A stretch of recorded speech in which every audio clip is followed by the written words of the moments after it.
So we've got to assume that everybody listening and watching knows the Jim Harbaugh saga over the past week to 30 days. All right. So that aside, if you don't know, look it up online. We are going to cut right to the chase. What do you make of Jim Harbaugh coming back to Michigan, looking players and coaches in the face and administrators and everybody involved after he threw himself out there for almost 5 weeks to any NFL job? And now he seems to be coming back in a sense with his head between his legs.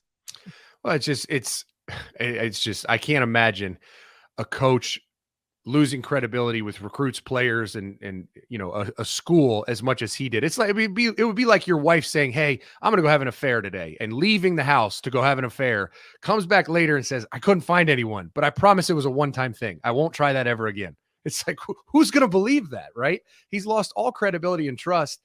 And unfortunately for him, he didn't get the job because now he's got to go back to Michigan and try to recruit kids and convince kids that he's going to be there, even though he was just trying to leave. I do think he did make the statement. And again, I don't know how genuine it is. We got to think that it's really not. But I think he did make the statement to Ward Manuel that he had to make to say, I'm done with that. You have me for as long as you want me. And if he's held to those words, then as long as he's winning football games, then he better stick around and not be playing the field next off season. There's no doubt. And winning games solves everything, right? If he's winning 10 games, beating Ohio State and making playoffs, he can court NFL teams all he wants. Michigan will always have him back. It's that what happens when he goes 7-5 and they're like, you know what? Remember all that toying around you were doing with the NFL? You're done. We're going to find someone else. That's where it's going to become problematic. If he wins, he'll be fine. He'll always have a job there.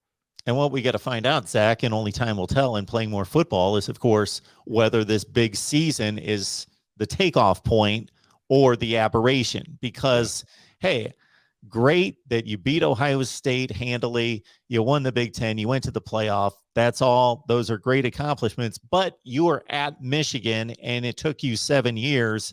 So you should be doing this on a fairly regular basis anyway. There's no doubt he should. And I think kind of the indication that it's probably not a long-term elevation of their program is just, it wasn't a solid top to bottom freshman to senior team that was that, they didn't have a sophomore receiver, a freshman corner, they were so veteran and senior heavy against honestly the youngest Ohio State team in 20 years to kind of catch that perfect storm to win that game. And now all those kids left, and I don't see a strong program foundationally, junior, sophomore, freshman from recruiting rankings, like you said, where you can predict that they're going to be a similar team next year. I just don't see it.